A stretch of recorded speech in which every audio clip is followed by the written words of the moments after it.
মানুষ জাগবে, মানুষ জাগছে।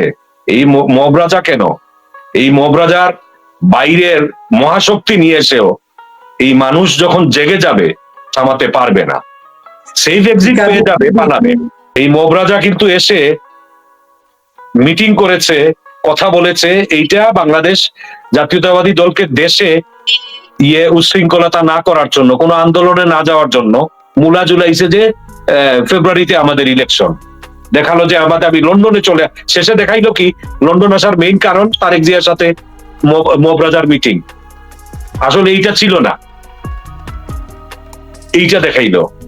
তারপরে কি করলো, এতদিন পর্যন্ত মব রাজার সব কর মওকুফ 29-30 সাল পর্যন্ত, মামলা খারিজ, ইউনিভার্সিটির অনুমোদন, গ্রামীণ ব্যাংক, আরো কি যেন করলো, 3-4টা তার নিজের খারিজ করলো মামলা।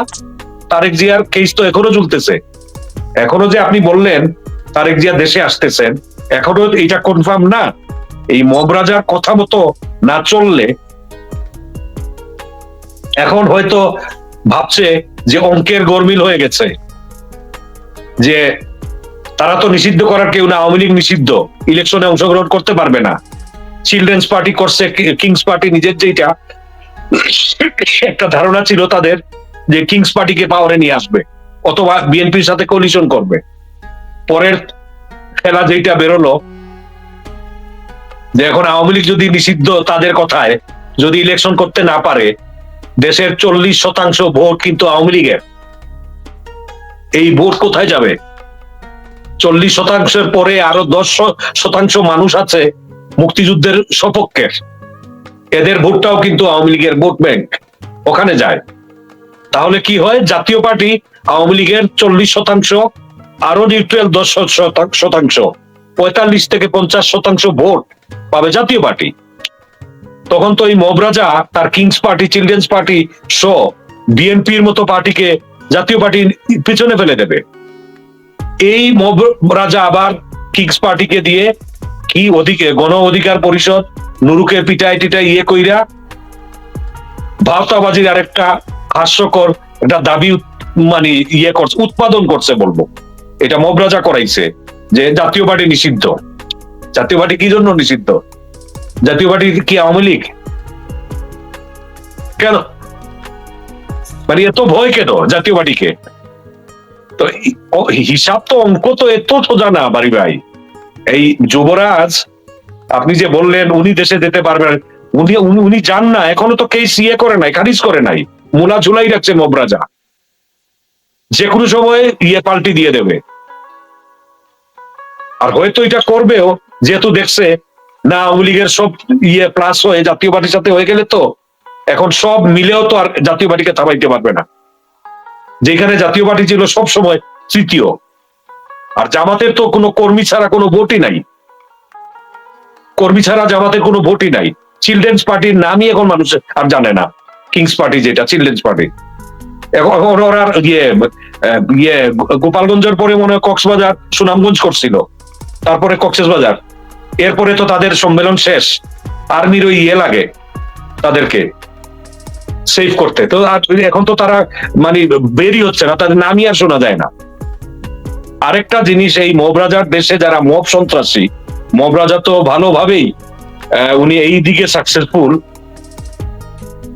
আমাদের কালচারের মধ্যে এই মব সন্ত্রাসটা উনি ঢুকিয়ে দিয়েছেন। প্রতিনিয়ত, প্রতিদিন দেশের কোনো না কোনো জায়গায়, কোনো না কোনো এক জায়গায় না চলতেছে। এই কিন্তু এই উনার সহযোগী যারা আছে এই মব রাজার, তাদের একটা কথাই হচ্ছে যে কোনো কথা বললে, কোনো কিছু লিখলে, ওরা ওই যে ট্যাগিং সংস্কৃতি যেটা শুরু হয়েছে মব সংস্কৃতির সাথে, ওদের কথা হচ্ছে গত 15 বছর শেখ হাসিনা এই করেছে, সেই করেছে, এই হয়েছে, সেই হয়েছে, কিছু বললেই গত 15 বছরের একটা তুলনা আসে। 15 বছরের আগে কেউ যায় না, 15 বছরের পরে গত বছর থেকে আরো 1 বছর হয়ে গেল, এইখানে আসে না, শুধু শেখ হাসিনার 15 বছর, সব কিছুতেই 15 বছর। ওই সময় এটা বললেন না কেন, 15 বছর এটা করলেন না কেন, 15 বছরে ওইটা করলেন না কেন, এই উনার সহযোগী, উনার মব সন্ত্রাসীরা এইটা করে আসে। এই মব সন্ত্রাসীরাই তো জানে না। আমি বাংলাদেশে থাকার সময়, আমি যেহেতু দলীয় রাজনীতি করি না, আমি মুক্তিযুদ্ধের পক্ষের, আমি বঙ্গবন্ধুর আদর্শে বিশ্বাস করি, ৭১ আমার আইডেন্টিটি। আমি যতটুকু পারি এই আওয়ামী লীগের সময়ও সমালোচনা আমি করেছি কন্টিনিউয়াসলি আমার ফেসবুকে। আমার 2বার ফেসবুক হ্যাকড হয়েছে, ডিজেবল হয়ে গেছে, পরে আবার আসছে। ইভেন আমি একবার ডিজিএফআই থেকে আমি একবার পেয়েছি, ভার্বাল ওয়ার্নিং আমি পেয়েছি যে আমি এর বাইরে করতে পারবো না, বলাও আমাকে হয়েছে। তারপরে আপনি চিনবেন একজন সিনিয়র সাংবাদিক, আমার খুবই ভালো বন্ধু, উনি বাংলাদেশের একজন স্বনামধন্য সিনিয়র সাংবাদিক, আপনি ভালো করে চিনার কথা, ইশতিয়াক রেজা। রেজা ভাই গত 2 বছরের মতো ছিল, মানে এই 24শে অগাস্টে তো বন্ধ হয়ে গেছে, এর আগে প্রায় 1.5-2 বছর উনি বস আর আবুল নামে ছোট্ট একটা লিখতেন, পলিটিক্যাল স্যাটায়ার। শুধু না, পলিটিক্যাল বলবো না, এটা ওই যে দুর্নীতির উপরে সমসাময়িক,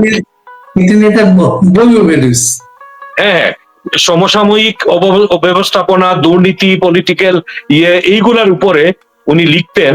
আর আমি এইটাকে করতাম কি, আমি রেজা ভাইকে বলেই যে উনি প্রথমে বিশ্বাসই করতে পারেনি আমি এটা করবো। আমি বললাম, রেজা ভাই আপনার ওই লেখার সাথে সাথে এটা আমাকে ট্যাগ করে দিয়ে দিয়েন, বস আর আবু কথোপকথন যেটা, আমি ওইটা ছোট্ট ভিডিও ক্লিপস করে এইটা আমি দিতাম। এইখানে বিয়ের ছাগল মতিউরও আছে, এইখানে বেনজির আছেন, যত দুর্নীতিবাজ, তারপরে ওই যে পাসপোর্ট অফিসের কে দুদকের, মানে এদের ইনক্লুডিং প্রধানমন্ত্রী শেখ হাসিনার যে পিয়ন, উনি বলছিলেন 4.5 কোটি টাকা মেরে, এইগুলাও সাবজেক্ট এই ছিল, এস আলম ছিল, যারাই গিয়ে করেছে। রেজা ভাই লিখতেন, আমি এইগুলা করতাম।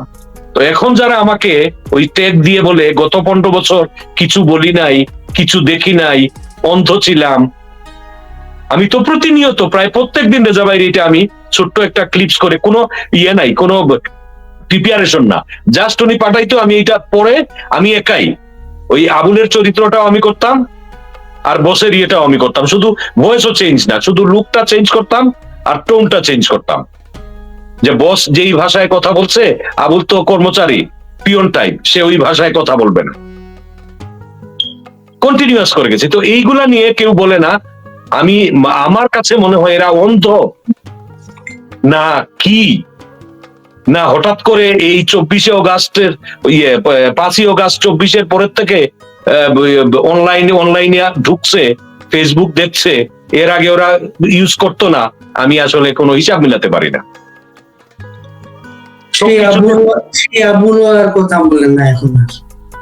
না, আর সবকিছুতে ওই 15 বছর, মানে এজিদ তারা এমন ভাবে কথাটা বলে যে গত 15 বছর এইটা হইছে, মানে এইটা যায়, যেটা এখনো হবে, কোনো সমস্যা নাই। অন্যায় তো সবসময় অন্যায়, অপরাধ তো সবসময় অপরাধ। তো গত 15 বছর অমুকে এইটা করছে, এখন কেন বলবো ইউনূস মব সরকারের অমুকে এইটা করছে, 15 বছর করছে, তাইলে এখনো করবে, মানে এজিদ তাদের মাইন্ডসেটটা হচ্ছে এই ধরনের, মানে আরো বেশি করবে, তাদের কথা হচ্ছে আরো বেশি করবে। বলেন, এই যে কথা বলা এই যে আব্দুল লতিফ সিদ্দিকী, বীর মুক্তিযোদ্ধা আব্দুল লতিফ সিদ্দিকীকে অ্যারেস্ট করা হলো। ওই মিটিং এ ওই দিন উনি কোনো কথা বলেন নাই, কিন্তু কোনো বক্তৃতাই দেন নাই তখন পর্যন্ত। না না না না, ওনাকে জিম্মি করে যখন রাখাইছে, জাস্ট এইভাবে অসহায়ের মতো চেয়ারে বসে অ্যারেস্ট করে মামলায় লেখা হয়েছে উনি নাকি এই বলেছেন মিটিং, উনি কথা বলেন নাই কিন্তু মিটিং। পুলিশ অফিসারও কিন্তু আব্দুল লতিফ সিদ্দিকীর মগজে ঢুকতে পারে এখন, উনি কি কথা বলতে পারতেন আব্দুল লতিফ সিদ্দিকী।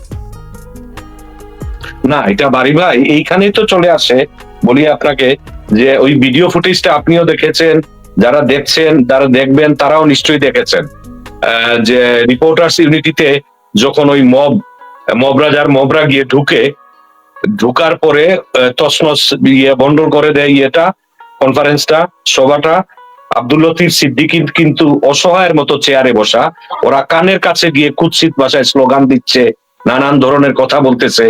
এই আব্দুল লতিফ সিদ্দিকী একজন মুক্তিযোদ্ধা। আমি প্রধানমন্ত্রী শেখ হাসিনাকে একটা বিষয় আমি স্যালিউট সবসময় দেই, যেটা আরো আগে হওয়ার কথা ছিল। উনি সংসদে আইন এনে একটা জিনিস স্টাবলিশ করেছেন যে আগে শুধু আমরা মুক্তিযোদ্ধা বলতাম, কোন মুক্তিযোদ্ধাকে শুধু মুক্তিযোদ্ধা বলা যাবে না, এটা আইন করে গেছেন, বীর মুক্তিযোদ্ধা বলতে হবে। মুক্তিযোদ্ধার সাথে বীর শব্দটি যুক্ত করতে হবে। এটা শেখ হাসিনা আইন করে সংসদে এই পাস করেছেন। এই বীর মুক্তিযোদ্ধাকে কুৎসিত ভাষায় স্লোগান, গালাগালি। তারপরে পুলিশের ভাষ্য কি? পুলিশ এসে করলো কি, মব যারা করছে, মব সন্ত্রাসী যারা অন্যায়ভাবে এটা করছে, এদেরকে কিছু না করে ওই বীর মুক্তিযোদ্ধাদেরকে তারা নিয়ে গেল ধরে। প্রথমে শাহবাগ থানা, তাদের ভাষ্য কথা হচ্ছে তারা জবাবদিহিতার জন্য নিয়ে যাচ্ছে। পরে ডিবি অফিসে, তখন আবার বলল কি, উনাদের নিরাপত্তার জন্য আমরা নিয়ে আসছি। এজিফ তারা মব সন্ত্রাসীদেরকে ভয় পায়, যারা উশৃঙ্খলতা করেছে, এই সভাপণ্ডল করেছে, তাদেরকে না ধরে, সন্ত্রাসীদেরকে না ধরে, না কিছু করে, এই বীর মুক্তিযোদ্ধাদেরকে নিয়ে গিয়ে প্রথমে নিরাপত্তা, তারপরে জবাবদিহিতা, তারপরে থার্ড হইল কি, উনাদেরকে জেলে পাঠিয়ে দেওয়া হলো 16 জনকে। আমি বীর মুক্তিযোদ্ধা লতিফ সিদ্দিকীর যেটা দেখলাম, উনাকে হ্যান্ডকাফ পরানো পেছন দিক দিয়ে, একজন ক্রিমিনালকে, সন্ত্রাসীকে যেভাবে পরানো হয়, উনি তো অস্ত্রধারী না, অস্ত্র নেই, পুলিশে হ্যান্ডকাফ পরিয়ে, হাত বাঁধা, হেলমেট পরিয়ে, অ্যাজ ইফ একজন বড় সন্ত্রাসীকে নিয়ে আদালতে। তো উনি একজন বীর মুক্তিযোদ্ধা, আবারও উনাকে স্যালিউট জানাই। উনি এই বীরের প্রমাণ আবারও দিয়েছেন। এজলাসে যাওয়ার পরে যখন চুক্তি কি বলা হয় ওইটাকে, যে জামিনের জন্য যে ওকালতনামা, যেটা ওইটাতে সাইন করার জন্য উনি বীরের মতো বলেছেন, এই আদালতের কোনো ক্ষমতাই নেই আমাকে দেয়ার, জামিন দেয়ার, হ্যাঁ মুক্তি দেয়ার, জামিন দেয়ার। তো জামিন ওকালতনামায় আমি সাইন করব না। উনি করেন নাই, কারণ এটা তো একটা ভাওতাবাজি, হাস্যকর। এই আদালত তো মব রাজা যাই বলবে তাই হবে। আর প্রসিকিউটরকে একজন রাজাকারের সন্তান। তো উনি বীরের মতো ওই কাজটা আবারও করেছেন, যে না আমি জামিনের জন্য দেব না, সই করব না, কারণ এই আদালতের তো ক্ষমতা নাই আমাকে সই করার। এই লতিফ সিদ্দিকী, আমি কোন দলীয় দৃষ্টিকোণ থেকে বলছি না, আমরা সবাই জানি উনি আওয়ামী লীগের একজন মন্ত্রী ছিলেন। আওয়ামী লীগ শেখ হাসিনা পতনের আগে, বেশ কিছুদিন আগে, উনি আওয়ামী লীগ থেকে বহিষ্কৃত। এই লতিফ সিদ্দিকীর ভাই বীর মুক্তিযোদ্ধা কাদের সিদ্দিকী, এই মব রাজা প্রথমে ক্ষমতা নেয়ার পরে উনি সমর্থন জানিয়েছিলেন এই মব রাজাকে। আর এই মব রাজা নিজে জানে কাদের সিদ্দিকী কি, কে লতিফ সিদ্দিকী কি, কে। তো এইগুলা তো আমরা তো আর তো বোঝার, আর তো দেখার, আর তো কিছু নাই। এইটা হীরক রাজার থেকেও ভয়ঙ্কর এক মব রাজার দেশে আমরা আছি। এইটা মানুষ জাগবে, মানুষ জাগছে। এই মব রাজা কেন, এই মব রাজার বাইরের মহাশক্তি নিয়ে এসেও এই মানুষ যখন জেগে যাবে, থামাতে পারবে না, সেই এক্সিট পেয়ে যাবে, পালাবে। কাদের সিদ্দিকী টাঙ্গাইলের বাড়িতে হামলা করা হয়েছে। এই হামলার প্রতিবাদে কাদেরিয়া বাহিনী একটা প্রতিবাদ সভা করতে গেছিল, 144 ধারা জারি করে কাদেরিয়া বাহিনীকে প্রতিবাদ সভা করতে দেয় না। এই জিনিসটা কি, এইটাই তো ফ্যাসিজম, এইটাই তো স্বৈরাচারিতা। এবং গতকালকে সচিব আবু আলম মোহাম্মদ শহীদুল হক, তাকে গ্রেপ্তার করা হয়েছে ওই লতিফ সিদ্দিকীর মিটিং এ উনি উপস্থিত ছিল একজন। আবু আলম ইয়ে খান হোক না, যে সচিবকে, প্রাক্তন সচিবকে ইয়ে করা হয়েছে গতকালকে। আবু শহীদ খান। হম। তো এই আমি, উনি একজন প্রাক্তন শহীদ, উনার সম্পর্কে আমি যেটুকু জানি, উনি আওয়ামী লীগের মানে কড়া একজন সমালোচক ছিলেন শেখ হাসিনার সময়। উনি এক ধরনের মানে ভয় ভীতির ঊর্ধ্বে সমালোচনা করতেন, কথা বলতেন। উনি এই লতিফ সিদ্দিকীর ইয়েতেও ছিলেন, মেইন হচ্ছে ওই ইয়েতে ছিলেন, ওই যে রিপোর্টার্স ইউনিটিতে কালকে না পরশু একটা টক শোতে উনি এই মব সরকারের এই মব সংস্কৃতি নিয়ে কিছু সমালোচনা করেছিলেন, কথা বলেছিলেন। মব সরকার এইখানে প্রমাণ করতে চাচ্ছে, আমরা জানি না, সাংবাদিকদের সাথে কথা হয় না।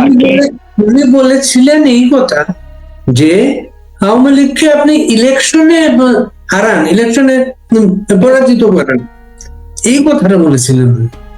এটাতেই ক্ষিপ্ত হয়ে গেছে, অ্যারেস্ট। আর এইখানে এই মব সরকার বারবার প্রমাণ করতে চায়, বলতে চায়, মানে কোন, এটা কি অন্ধের দেশ যে এখানে বাক স্বাধীনতা আছে, সবাই কথা বলতে পারছে? যে আমরা তো, আমি তো, আপনি একজন সাংবাদিক, আমি সাংবাদিক না হলে মিডিয়ার সাথে জড়িত, মিডিয়া এটা অঙ্গাঙ্গি ভাবে আমরা জড়িত। কোন সাংবাদিক সত্যিতে আছে? প্রচুর সাংবাদিক আমাদের পরিচিত, মামলা আছে, একাধিক মামলা আছে, ঝুলিয়ে রাখা হয়েছে, মুখ বন্ধ করা হয়েছে প্রত্যেকটা চ্যানেলে। বিটিভিতে যে যদি ইয়ের বাতাবি লেবুর ইয়ে ফলন বাম্পার হয়েছে, এখন তো বাতাবি জাম্বুরার ফলন, মবের ফলন বাম্পার হচ্ছে প্রতিনিয়ত, শুধু বিটিভি না। আগে ঠিক আছে প্রপাগান্ডা বক্স গভর্নমেন্টের থাকতো, যে গভর্নমেন্টই আসুক বিটিভি।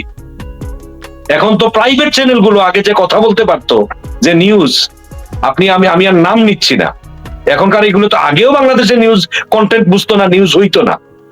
আর বাংলাদেশ হচ্ছে এমন এক দেশ, এইটা নিয়েও আমি অনেক লেখালেখি করেছি, যে পৃথিবীর কোন দেশে এত নিউজ চ্যানেল নাই, নিউজ কন্টেন্টটা বুঝে না, সবকিছু নিউজ। পরিমণির সাথে কে কে রাতে দেখা করতে আসছে, এইটাও টেলিভিশনের নিউজ হয়ে যায়, পত্রিকার নিউজ হয়ে যায়। এই হচ্ছে নিউজ করে একটা জাতি হচ্ছি আমরা।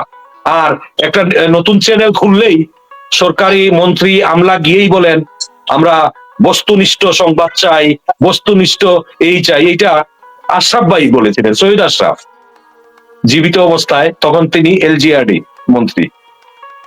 ওনার ভাইয়ের বউয়েরই একটা চ্যানেল আসছিল, চ্যানেল 9, পরে অবশ্য এইটা আর থাকে নাই।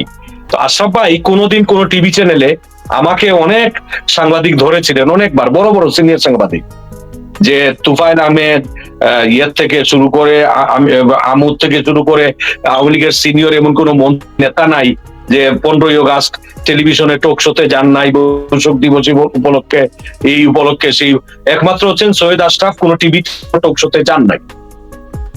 আর অনেক বড় সাংবাদিক ও এলজিআরডি মন্ত্রী 21 নম্বর বেইলি রোডে গিয়ে নিচে বসে চলে আসছেন, সারাদিন আশরাফ ভাই দেখাই পান নাই। আমাকে অনেকে ধরছিলেন, যে যেহেতু আমি রেগুলার যেতাম, আশরাফ ভাই ছোট ভাই শরীফ ভাই, ডক্টর শরীফুল ইসলাম আমার ফ্রেন্ড, আর আশরাফ ভাই তো আমার বড় ভাইয়ের মতো ইংল্যান্ড থেকে। আমি আগে আপনাকে বলেও ছিলাম, আমার লন্ডনে প্রথম বাংলা নাটক আশরাফ ভাইয়ের পরিচালনায়। তো ভাই, ছোট ভাই বড় ভাইয়ের মতো একটা সম্পর্ক, যে কোনো সময় আমাদের পাঁচও লাগতো না, বলা ছিল গেইটে, রাতে দিনে যে সময় ফ্রি থাকতাম যাইতাম। আমাকে অনেক সাংবাদিক, টেলিভিশন সাংবাদিক ধরেছিলেন যে এই ইয়েতে আশরাফ সাহেবকে যদি আনা যায়, ইয়ে যায়, উনি যান না। উনি বাধ্য হয়ে, যেহেতু পারিবারিক একটা ইয়ে ছিল, ওনার ছোট ভাইয়ের বউ, major general Safayet, general Safayet ভাইয়ের বউ, ওনার চ্যানেল 9 পার্টনারশিপে ওনারা করছেন। উদ্বোধনী অনুষ্ঠানে আশরাফ ভাই ছিলেন, যেতে হয়েছে। যাওয়ার পরে উনি সুন্দর একটা কথা বলছিলেন, যে আমাদের দেশের টেলিভিশনের মানে মানুষের মতো, বেশিরভাগ মানুষের, আমাদের দেশের বেশিরভাগ মানুষের কোনো চরিত্র নাই। আমাদের টেলিভিশন চ্যানেলগুলোর 36টা না কতটা হয়ে গেছে, 40টার কাছাকাছি তখন। তো উনি বলছিলেন ওই মানুষের মতো আমাদের দেশের টেলিভিশন গুলোরও কোনো চরিত্র নাই, যে আমি একনেকের মিটিং এ সকাল ভোর 7টার সময়, সকাল 7টার সময় কি বলেছি ওইটা রাত 3টা পর্যন্ত চালাচ্ছে, এই কারণে আমি নিজে টেলিভিশন দেখি না। উনি এই কথাটা বললেন। তারপরে আবার বললেন যে মানুষের মতো যে টেলিভিশনের কোনো চরিত্র নাই, কারণ হচ্ছে কি যে আমরা পৃথিবীতে হিস্ট্রি চ্যানেল মানে হিস্ট্রি, মুভি চ্যানেল মানে শুধু মুভি, ন্যাশনাল জিওগ্রাফি মানে ন্যাশনাল জিওগ্রাফি, নিউজ চ্যানেল মানে নিউজ।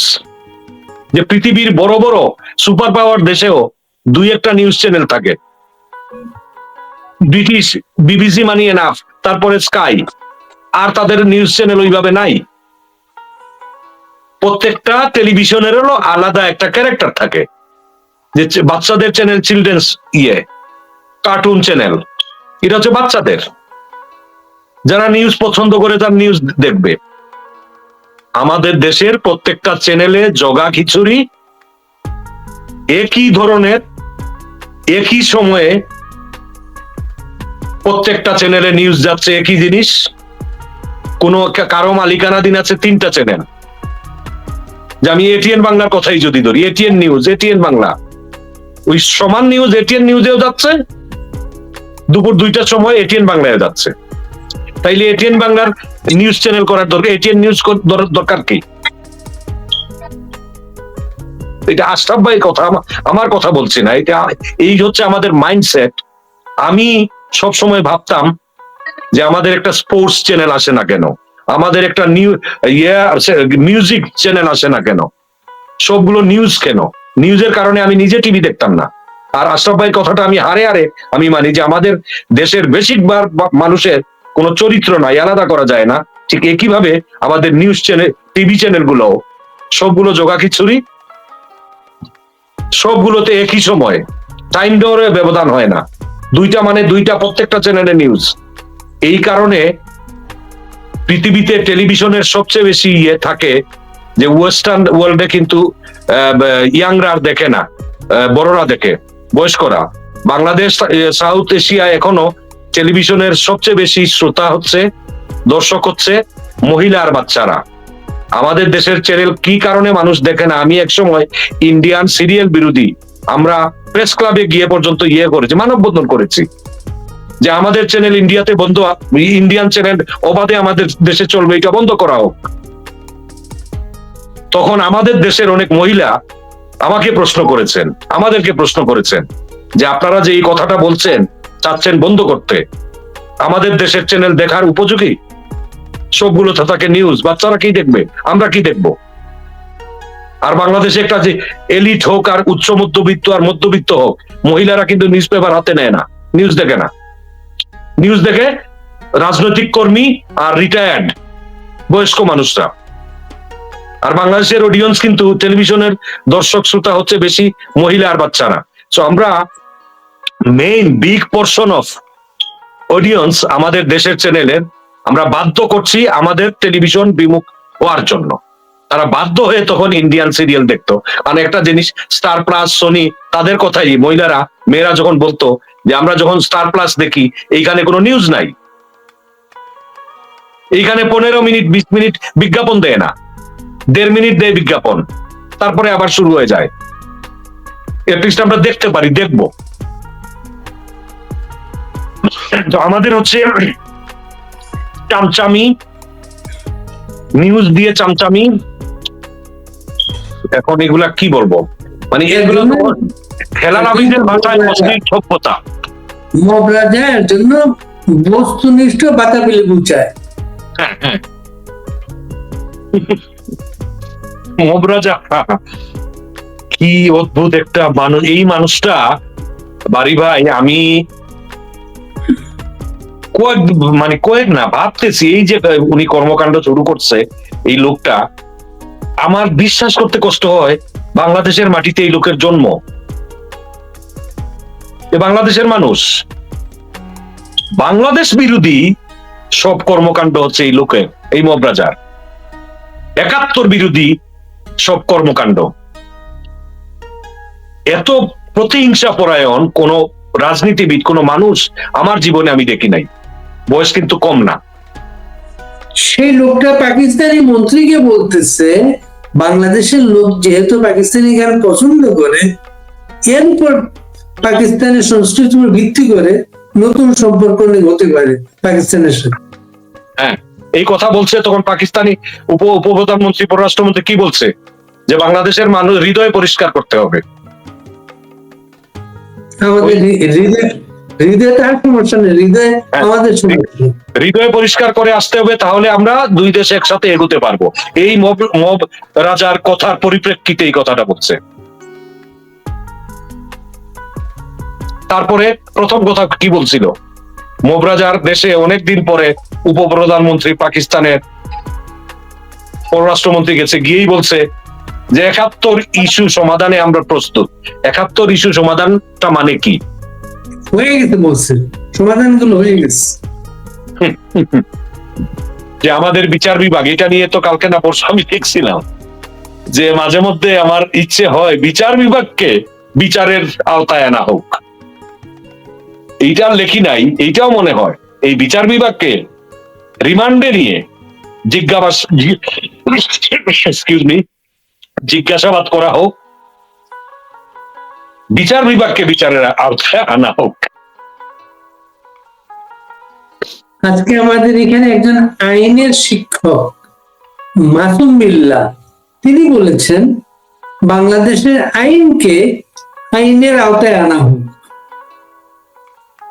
এই কথা তো আমিও তো বললাম, বিচার বিভাগকে বিচারের আওতায় আনা মানে তো আইনের আওতায়।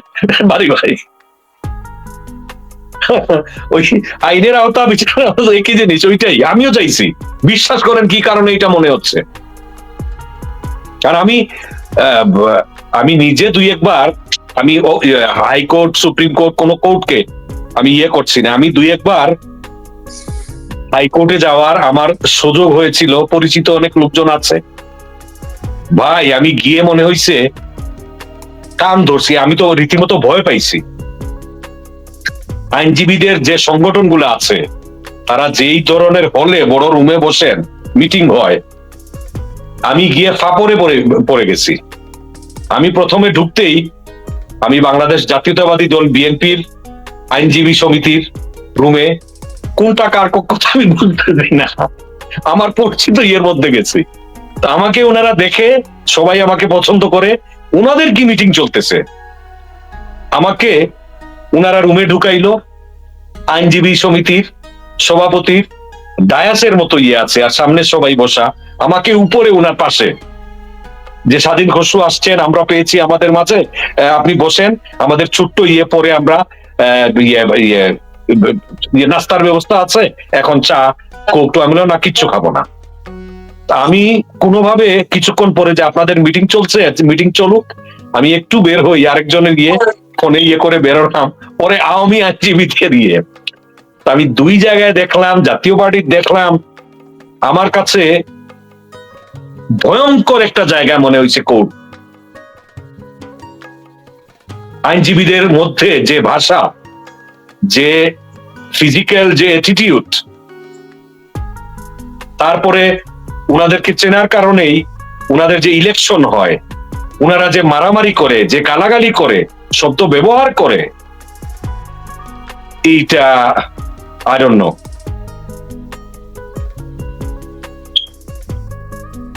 এটা বিলাতে বা অস্ট্রেলিয়া কেউ কল্পনা করতে পারবে না। না, আমি তো মনে করি, আমি জানি না নেপালেও হয় কিনা, ও আর কথা না।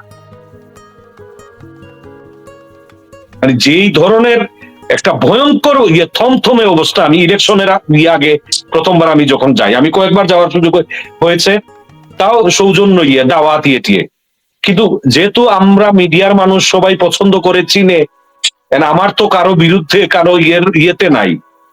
জোর করে এক একজনের রুমে ঢুকাচ্ছে, করছে, সবাই আদর যত্ন করছে, করছে, কিন্তু উনাদের কথা, উনাদের অ্যাটিটিউড, উনাদের এর মধ্যে আবার দলীয় আইনজীবীদের মধ্যে গ্রুপিং আছে। একদল, কিন্তু একদল, শুধু একদল না, এর মধ্যেও দুই তিনটা ভাগ আছে। তো এইগুলা মানে আইন ব্যবস্থা যদি আমাদের এইটা হয়, তারপরে হচ্ছে আমাদের ধরেন ওই যে ইয়েগুলা, এখন আইন ব্যবস্থার মতো আরেকটা জিনিস আইন শৃঙ্খলা বাহিনী। আইন শৃঙ্খলা বাহিনী তারা নিজেই হচ্ছে করাপ্টেড। তারা কিসের আইন শৃঙ্খলা রক্ষা করবে? আইন শৃঙ্খলা বাহিনীকে সাধারণ মানুষ ভয় পায়। স্বাধীন কি করছিলেন এটা?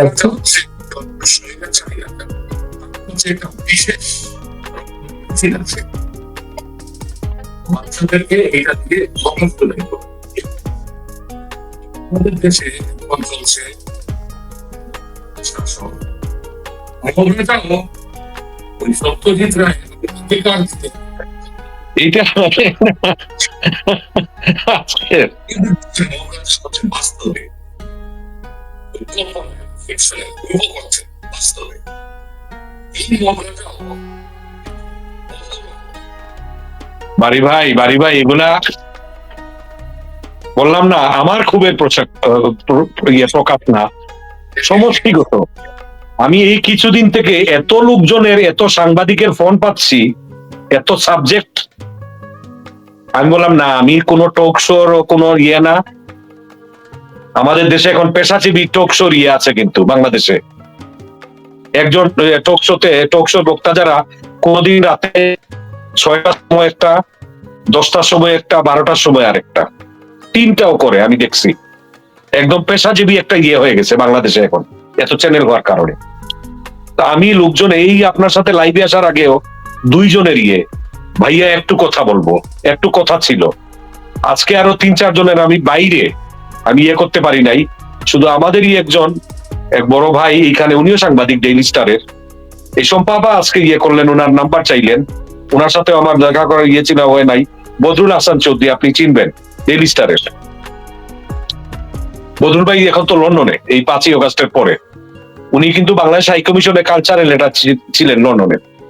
উনি তো একজন সিনিয়র সাংবাদিক। আজকে কয়েকজন সাংবাদিক আমাদের মিডিয়ার কিছু যে কথা বলা দরকার। আমি এখন আমার কাছে বিপদে না, কিন্তু আমি বুঝতে পারতেছি না যে আমার সাথে কথা বলা দরকার কেন। স্বাধীন এই যে মগরাতে শুধু কথা বলতে দেয় না, বিএনপিতে একজন বীর মুক্তিযোদ্ধা আছেন ফজলুর রহমান। হ্যাঁ, তার দল তাকে বলছে, তার দল বলছে যে কথা না বলতে বলছে। এবং তিনি আজকে ইটনায় গিয়েছিলেন, তার নির্বাচনী এলাকা ইটনায় বিশাল মিছিল তাকে নিয়ে, ওইখানে উনি কথা বলেছেন।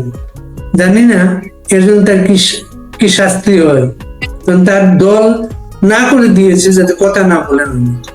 হ্যাঁ, বিএনপি তো ওনাকে 3 মাসের জন্য করেছে, স্থগিত করেছে ওনার সব থেকে, পদ থেকে। মানে 3 মাস ওনাকে সুযোগ দেওয়া হয়েছে যে কথা না বলার জন্য। কথা বললে পার্টি থেকে বহিষ্কার, হয়তো পার্টি থেকে বহিষ্কার করে ফেলতে পারে। আর এটা কিন্তু মবরাজাই করাচ্ছে। আমি ওনাকে ব্যক্তিগতভাবে ওনার সাথে আমার দেখা হয়েছে। উনি কিন্তু কিশোরগঞ্জের এমপি, 3য়বারের কিশোরগঞ্জের এমপি। উনি একজন বীর মুক্তিযোদ্ধা। উনি সবসময় এইরকম কথা বলতেন, খুব সাহসী। তো আজকে যে নিউজটা আপনি দিলেন, উনি যদি এটা করে থাকেন, মানে সকজ করা তো আপনার 3 মাসের জন্য, এটা তো হচ্ছে আপনার ফার্স্ট ওয়ার্নিং, যে শুধরানোর জন্য। এর মধ্যে যদি রিপিট করেন তাহলে তো মানে দলীয় সব কর্মকাণ্ড পদ থেকে ওনাকে চিরতরে মানে বাদ দেয়া হতে পারে। বুঝতেছি না, কারণ মবরাজাকে সবাই এত ভয় পাচ্ছে কেন? ভয় পাওয়ার কারণটা কি, এইটাই আমি বুঝতেছি না। কারণ মবরাজার আরেকটা কথা ছিল বাইরের থেকে, যেমন যেটা বাচ্চাদেরকে উনি ছেলে বুলানো একটা ছিল যে তোমরা প্রতিদিন অন্তত একটা চিঠি লিখবা, উনি উত্তর দিতেই থাকবে, খালি উত্তর দিবে। গেল একটা হাস্যকর। দ্বিতীয়টা ছিল যেটা বললাম, যে মন খুলে আপনারা সমালোচনা করবেন, করে যাবেন, এইটা। আর উনার মবরাজার যে সমর্থক গোষ্ঠী যারা ছিল, যে সারা দুনিয়া এখন মানে কথাটা তারা এইরকম ইয়ে করেছে, প্রচার করেছে, সারা দুনিয়া এখন ইউনুসের হাতে, ইউনুসের কাছে। মানে পৃথিবীর সমস্ত লিডার, সুপার পাওয়ার বড়রা ইউনুসের পায়ে পড়ে যাবে, সবাই বাংলাদেশে আসবে ইউনুসের কাছে। এখন ইউনুস তো কোন দেশে নিজের দেশের টাকা খরচ করে লন্ডনে আসছিল, ওই তার কি শফিক ইয়ে নিয়ে, সচিব নিয়ে। এই লোকটাকে একটা মূর্খ মনে হয়। তারপরে স্বরাষ্ট্র উপদেষ্টা, এরে বাংলাদেশেরই মনে হয় না, সরি টু সে দ্যাট। কি ভাষায় কথা বলে এই লোকটা, কিভাবে বিখ্যাত সাংবাদিক তার শফিক, তাকে আপনার মূর্খ মনে হয় কেন? তাকে মূর্খ মনে হয় কেন? এই যে স্বরাষ্ট্র উপদেষ্টা, এই স্বরাষ্ট্র উপদেষ্টাকে একটু একজন ইয়ে করা, ওই যে রাতের প্রহরী, আমি চৌকিদার বলবো না, বাসাবাড়ির, এর থেকে আর ইয়ে বাসাবাড়ির দারোয়ানরাও এর থেকে ভালো কথা বলে শহরগুলোতে।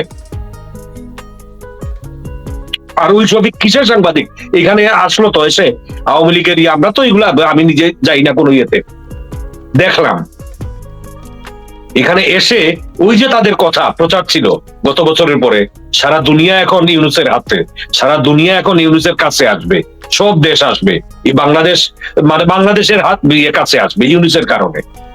ইন্টারন্যাশনাল প্লেয়ার, আন্তর্জাতিক খেলোয়াড়। তো ইংল্যান্ডে আইসা কির স্টিমার তখন লন্ডনে, উনি 3 দিন পরে G8 সম্মেলনে যাবে কানাডা। তো এখানে আসার পরে এই শফিক, আর একটা কি টাইটেল দেয়া হয়েছে এটা আমি জানি না, ওইটাই বলি না, মানুষকে ওইভাবে ইয়ে করে না। সে একটা মিথ্যা প্রচার দিল, কি ট্রাই করছে আসার পরে কি স্টিমারের সাথে, প্রাইম মিনিস্টারের সাথে একটা মিটিং সেট করার। তার ওই ধারণা ছিল যে ইউনুস যাচ্ছে, ব্রিটিশ প্রাইম মিনিস্টার হুড়মুড় খাইয়া পড়বে, স্যার আসেন, স্যার আসেন। চেষ্টা করছে, কোনো শিডিউল পায় নাই, টাইম পায় নাই, কোনো ইয়েই পায় নাই। তখন সে প্রেস কনফারেন্সে লন্ডনে বসেই, এই হোটেলে বসেই সে বলছে, আমরা প্রধানমন্ত্রীর সাথে ডক্টর ইউনুসের দেখা করার কথা ছিল, উনি এখন কানাডায় অবস্থান করছেন। তখনও ব্রিটিশ প্রাইম মিনিস্টার লন্ডনে 3 দিন পরে যাবেন, পরিষ্কার মনে আছে। ওই দিন ছিল মনে হয় বুধবার, সে বুধবার সন্ধ্যায় বলতেছে বৃহস্পতি, শুক্র, শনিবারে প্রাইম মিনিস্টার যাবে কানাডায়।